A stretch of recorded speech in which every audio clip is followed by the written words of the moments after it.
ಪ್ರಕೃತಿಯ ಮೇಲೆ, ಗಾಳಿಯ ಮೇಲೆ, ಭೂಮಿಯ ಮೇಲೆ ಅವರು ಅಡವಿಯಲ್ಲಿದ್ದ ಕಂಡದ್ದು, ತಿಳಿದದ್ದು, ನೋಡಿದ್ದು, ಅನುಭವಿಸಿದ್ದನ್ನು ಹೇಳ್ತಾ ಬಂದಿದ್ದಾರೆ. ಅದು ಕುರುವಿನ ರಟ್ಟು. ಕೆಲವು ಕಡೆ ಕುರುಬು ರಟ್ಟು ಅಂತಾರೆ, ಅದು ಕುರುಹಿನ ರಟ್ಟು. ಮುಂದೆ ಕುರು ಅಂತ ರಟ್ಟು ಅಂತಕ್ಕಂಥದ್ದು. ಹಾಲು ಕೆಟ್ಟರು ಹಾಲು ಮತ್ತು ಸಮಾಜ ಕೆಡಲ್ಲ ಅಂತಾರೆ. ಹಕ್ಕ ಬುಕ್ಕರು ವಿಜಯ ಸಾಮ್ರಾಜ್ಯವನ್ನು ಕಟ್ಟಿದರು. ಇದು ಹೇಳೋ ಉದ್ದೇಶ ಏನು ಅಂತಂದರೆ, ಇವತ್ತು ಆಲಮತ ಸಮಾಜದವ್ರ ಕೈಲಿ ರಾಜ್ಯದ ಅಧಿಕಾರ ಇದೆ. ಬಿಡಿಸಿಕೊಳ್ಳೋದು ಅಷ್ಟು ಸುಲಭ ಅಲ್ಲ. ಅವರಾಗೇ ಬಿಡಬೇಕೆ ಹೊರತು ನೀವು ಬಿಡಿಸಿಕೊಳ್ಳೋದು ಸುಲಭವಲ್ಲ. ಮುಂದಿನ ವಿಚಾರವನ್ನು ಯುಗಾದಿ ಮೇಲೆ ಹೇಳ್ತೀವಿ. ಒಂದು ಭವಿಷ್ಯದ ಚಿಂತನೆ ಏನು ಅಂದರೆ, ನಮ್ಮಲ್ಲಿ ಎರಡು ಭಾಗ ಮಾಡ್ತಾರೆ. ಒಂದು ಸಂಕ್ರಾಂತಿಯ ಭವಿಷ್ಯ, ಇನ್ನೊಂದು ಯುಗಾದಿಯ ಭವಿಷ್ಯ. ಸಂಕ್ರಾಂತಿಯ ಭವಿಷ್ಯ ರಾಜರಿಗೆ, ಮಹಾರಾಜರುಗಳಿಗೆ, ದೊಡ್ಡ ದೊಡ್ಡ ವ್ಯಾಪಾರಸ್ಥರಿಗೆ ಮತ್ತು ಅನೇಕ ಘಟನೆಗಳು ಬರುವಂಥದ್ದು ಸಂಕ್ರಾಂತಿ ಪುರುಷನ ಮೇಲೆ ಹೇಳುವಂಥದ್ದು. ಇದು ಯುಗಾದಿಯ ಮೇಲೆ ಬರುವಂಥದ್ದು ಯಾವುದು ಅಂದರೆ ಚಂದ್ರಮಾನ ಯುಗಾದಿ. ಚಂದ್ರನನ್ನು ಆಧಾರವಾಗಿರಿಸಿಕೊಂಡು ಮಳೆ, ಬೆಳೆ, ನಾಡಿನ ಸುಭಿಕ್ಷತೆ, ಆಗುಹೋಗುಗಳು, ರಾಜರು, ಆಳ್ವಿಕೆಗಳು, ಅವಘಡಗಳು, ದುಃಖ ದುಮ್ಮಾನಗಳು, ಸಂತೋಷಗಳು, ಇದ್ರ ಮೇಲೆ ಹೇಳುವಂಥದ್ದು ಯುಗಾದಿಯ ಸಂವತ್ಸರ ಫಲ ಅಂತ. ಇನ್ನೂ ಒಂದು ತಿಂಗಳು ಲೇಟ್ ಇದೆ ಯುಗಾದಿ. ಅದರಿಂದ ಆ ಫಲಗಳ ಹೇಳೋದು ಸ್ವಲ್ಪ ಕಷ್ಟ. ಈಗ ನೀವು ಕೇಳುವಂಥದ್ದು ಏನು ಅಂತಂದರೆ, ಮಳೆ ಬೆಳೆಗಳು, ಆರೋಗ್ಯ ಮುಖ್ಯವಾಗಿ. ನಮ್ಮ ದೃಷ್ಟಿಯಲ್ಲಿ ಕರ್ನಾಟಕಕ್ಕೆ ಬರುವ ಸಂವತ್ಸರದಲ್ಲಿ ಯಾವುದೇ ವಿಧವಾದ ತೊಂದರೆ ತಾಪತ್ರಯಗಳಿಲ್ಲ. ಮಳೆ ಬೆಳೆಗಳು ಚೆನ್ನಾಗಿ ನಡೀತವೆ, ಸುಭಿಕ್ಷತೆ ಇರ್ತದೆ ಮತ್ತು ನಾಡಿನಲ್ಲಿ ಯಾವುದೇ ಕೊರತೆ ಕಾಣ್ತಾ ಇಲ್ಲ. ಯುಗಾದಿಯ ನಂತರ ಕರ್ನಾಟಕದ ಬಗ್ಗೆ ಮತ್ತು ಜಾಗತಿಕ ಬಗ್ಗೆ ಭಾಳ ಅಜಾಗರೂಕತೆ ಇದೆ, ತೊಂದರೆ ಇದೆ. ಹೋದ ವರ್ಷಕ್ಕಿಂತಲೂ ಹೆಚ್ಚಿನ ಭೀಕರತೆ ಕಾಡುವ ಲಕ್ಷಣ ಇದೆ. ಅದನ್ನು ಯುಗಾದಿ ನಂತರ ಹೇಳ್ತೀನಿ. ಇತ್ತೀಚಿನ ದಿನಗಳಲ್ಲಿ ಎಲ್ಲರೂ ನೋಡಿದಂಗೆ ಭೂಕಂಪಗಳು ಹೆಚ್ಚಾಗ್ತಾ ಇದ್ದಾವೆ. ಇದನ್ನು ಒದರಿಸುವೆ ಹೇಳಿದ್ವಿ ನಾವು. ಇದನ್ನು ಭೂಕಂಪಗಳು, ಭೂಮಿ ಅಗಲತಕ್ಕಂಥದ್ದು, ಜನರಿಗೆ ಸಾವು ನೋವು ಆಗ್ತಕ್ಕಂಥದ್ದು, ಕಟ್ಟಡಗಳು ಬೀಳ್ತಕ್ಕಂಥದ್ದು, ಇದು ಮುಂದುವರಿದ ಜೊತೆಗೆ ಭೂ ಸುನಾಮಿ, ಜಲ ಸುನಾಮಿ, ಬಾಹ್ಯ ಸುನಾಮಿ ಅಂತ. ಇಲ್ಲಿವರೆಗೂ ಬರೀ ಜಲ ಸುನಾಮಿ ಆಗ್ತಾಯಿತ್ತು. ಸಮುದ್ರದಲ್ಲಿ, ಸಾಗರದಲ್ಲಿ ಸುನಾಮಿ ಬಂದು ತೊಂದರೆ ಆಗ್ತಾಯಿತ್ತು. ಈ ಸತಿ ಭೂ ಸುನಾಮಿನೂ ಇದೆ. ಭೂಮಿ ಒಳಗೆ ಸುನಾಮಿಯಾಗಿ ಕಂದಗಾಗ್ಲಕ್ಷದ್ದು. ಜಲ ಸುನಾಮಿನೂ ಹೆಚ್ಚಿದೆ. ಬಾಹ್ಯ ಸುನಾಮಿ ಅಂತ ಬಾಹ್ಯಾಕಾಶದಲ್ಲೂ ಆ ತೊಂದರೆ ಆಗ್ತಕ್ಕಂಥ ಲಕ್ಷಣ ಇದೆ. ಅದನ್ನು ಯುಗಾದಿ ನಂತರ ಹೇಳ್ತೀನಿ. ನೀವು ಭಾಳ ಅಪೇಕ್ಷೆ ಪಡುವಂಥದ್ದು ರಾಜಕೀಯ. ಏನಾಗುತ್ತೆ, ಏನಾಗ್ತಾರೆ, ಎಂತ ಆಗ್ತಾರೆ ಅಂತ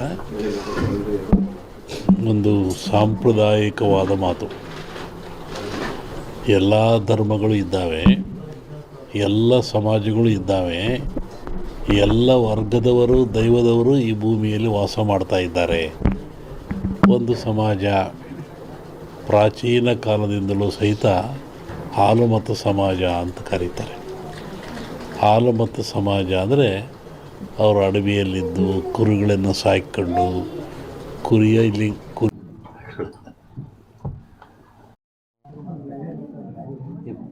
20 ದಿವಸ ಹಿಂದೆ ನಾನು ಧಾರವಾಡದಲ್ಲಿ ಹೇಳಿದ್ದೆ. ನಾನು ಈ ಥರ ಮಳೆ ಆಗುತ್ತೆ, ಭೂಮಿ ಕಂಪಿಸುತ್ತೆ, ಗುಡ್ಡಗಳು ಬೀಳ್ತವೆ, ಜನಗಳು ಸಾಯ್ತಾರೆ, ರೋಗ ರುಜಿನಗಳು ಹೆಚ್ಚಾಗ್ತವೆ. ಇದು ಇಂಡಿಯಾಕ್ಕಲ್ಲ, ಜಾಗತಿಕ ಮಟ್ಟದಲ್ಲಿ ಕೆಲವು ರಾಜ್ಯಗಳು ಮುಳುಗ್ತವೆ ಅಂತ ಹೇಳಿದ್ದ ನಾನು. ಈಗ ಅದರ ಪ್ರಕಾರವಾಗಿ ನನ್ನ ಲೆಕ್ಕ ಇನ್ನೂ ಅಮಾವಾಸ್ಯೆವರೆಗೆ ಇರ್ತದೆ. ಅಮಾವಾಸ್ಯೆ ನಂತರ ಮತ್ತು ಬೇರೆ ಭಾಗದಲ್ಲಿ ಹೋಗ್ತದೆ ಅದು. ಒಟ್ಟಿಗೆ ಇದು ಕ್ರೋಧಿನಾಮ ಸಂವತ್ಸರ. ಕ್ರೋಧನ ಸಿಟ್ಟು ಅಂತ ನಮ್ಮ ಹಿಂದೂಗಳ ಪ್ರಕಾರವಾಗಿ. ಇದರಾಗ ಒಳ್ಳೆಯದು ಕೆಟ್ಟದಿದೆ. ಒಳ್ಳೆಯದಕ್ಕಿಂತ ಕೆಟ್ಟದೇ ಜಾಸ್ತಿ ಪ್ರಾಕೃತಿಕವಾಗಿ. ಹಾಗಾಗಿ ಪ್ರಾಕೃತಿಕ ದೋಷ ಇದು ಮುಂದುವರಿಯುತ್ತೆ ಇನ್ನು. ನನ್ನ ಲೆಕ್ಕದಲ್ಲಿ ಅಮಾವಾಸ್ಯೆವರೆಗೂ ಒಂದು ಭಾಗದಲ್ಲಿ ಕಮ್ಮಿ ಆಗ್ತದೆ, ಅಮಾವಾಸ್ಯೆಗಳು ಮತ್ತೊಂದು ಭಾಗದಲ್ಲಿ ಜಾಸ್ತಿ ಆಗ್ತದೆ. ಇದು ಇಂಡಿಯಾಗೆ ಅಂತೆಲ್ಲ ಹಲವರು ವರ್ಲ್ಡ್ ಹೇಳ್ತಿರೋದು ನಾನು ಹೇಳಿದ್ನಲ್ಲ. ಜಲಕಂಟಕ ಇದೆ, ಎಲ್ಲ ಡ್ಯಾಮ್ಗಳು ತುಂಬ್ತವೆ ಅಂತ ಹೇಳಿದ್ದೆ ನಾನು. ಇದೆಲ್ಲ ನಡೆದಲ್ಲಿ ಹೇಳಿದ 20 ದಿವಸ ಧಾರವಾಡದಲ್ಲಿ ಹೇಳಿದ್ದೆ ನಾನು. ಇದು ನಡೆದಿರೋದೆಲ್ಲ ಅದೇ ಅನಿಷ್ಟ ಜಾಸ್ತಿ. ಆಮೇಲೆ ಕರ್ನಾಟಕ ಪೊಲಿಟಿಕ್ಸು. ಒಬ್ಬ ಸನ್ಯಾಸಿ ತಪಸ್ಸಿ ಕೂತಿದ್ದಂತೆ. ಒಬ್ಬ ಬೇಡ ಒಂದು ಜಿಂಕೆ ಉಡಿಸ್ಕೊಂಬಂದಂತೆ ಕೊಲ್ಲಕ್ಕೆ ಅಂತ. ಅವನ ಮುಂದೆ ಹೋಯ್ತಂಥದ್ದು ಜಿಂಕೆ. ಅವನು ಬೇಡ ಬಂದ, ಏನು ಸ್ವಾಮಿ ಇಲ್ಲಿ ಜಿಂಕೆ ಓದ ಅಂತ ಕೇಳಿದ. ಇವನು ಹೇಳಿ ಕೇಳಿ ಸನ್ಯಾಸಿ ಅವನಂದ, ಈ ಓತು ಅಂತ ಹೇಳ್ಬಿಟ್ರೆ ಕೊಂದು ಬಿಡ್ತಾನೆ, ಆ ಕೊಂದು ಪಾಪ ನನಗೆ ಬಂದುಬಿಡುತ್ತೆ. ಇಲ್ಲ ಅಂತ ಹೇಳಿದ್ರೆ ಸುಳ್ಳು ಹೇಳಿದ ಪಾಪನೂ ಬರುತ್ತೆ ನನಗೆ, ಏನು ಮಾಡೋದು ಅಂತ ಯೋಚನೆ ಮಾಡಿದ್ದಂತ. ಆಮೇಲೆ ಮತ್ತೆ ಅವನ ಆಸೆ ಕೇಳಿ, ಎಲ್ರಿಗೊಂದು ಹೇಳ್ರಿ ಇದ್ರಿ ಸ್ವಾಮಿಗಳು ಇಲ್ಲೇ ಓತಲ್ಲ. ಅದಕ್ಕೆ ಅವನು ಸನ್ಯಾಸಿ ಹೇಳಿದಂತೆ, ಯಾವುದು ನೋಡ್ತು ಅದಕ್ಕೆ ಮಾತಾಡೋಕ್ಕೆ ಬರಲ್ಲ, ಯಾವುದು ಮಾತಾಡ್ತು ಅದು ನೋಡಲಿಲ್ಲ, ಏನು ಮಾಡಪ್ಪ ನಾನು. ಕಣ್ಣು ನೋಡ್ತು, ನಿನಗೆ ಕಣ್ಣೇ ಹೇಳಬೇಕು ಓತು ಅಂತ, ಅದು ಮಾತಾಡಲ್ಲ. ಆದರೆ ನ್ಯಾಲಿಗೆ ಮಾತಾಡುತ್ತೆ, ಅದು ನೋಡಲಿಲ್ಲ, ನಾನೇನು ಮಾಡೋಣ ಅಂತ. ಹಂಗೆ ಈ ರಾಜಕಾರಣ ಹೇಳ್ಬೇಕಾದ್ರೆ ನಾವು ಹುಷಾರಾಗಿ ಹೇಳ್ಬೇಕಿದ್ರಲ್ಲಿ.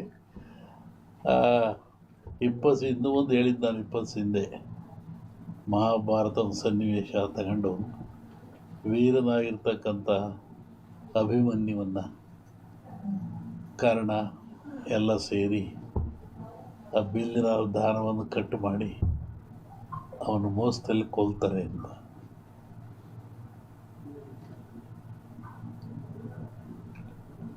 ಆಮೇಲೆ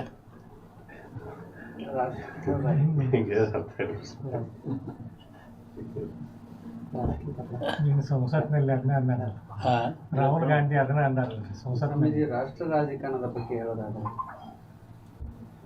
ಅಲ್ಲಿ ಹೇಳಿದ್ನಲ್ಲ, ಜಲಕಂಟಕ ಇದೆ, ಎಲ್ಲ ಡ್ಯಾಮ್ಗಳು ತುಂಬ್ತವೆ ಅಂತ ಹೇಳಿದ್ದೆ ನಾನು.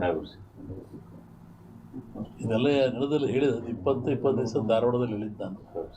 ಇದು ನಡೆದಿರೋದೆಲ್ಲ ಅದೇ ಅನಿಷ್ಟ ಜಾಸ್ತಿ.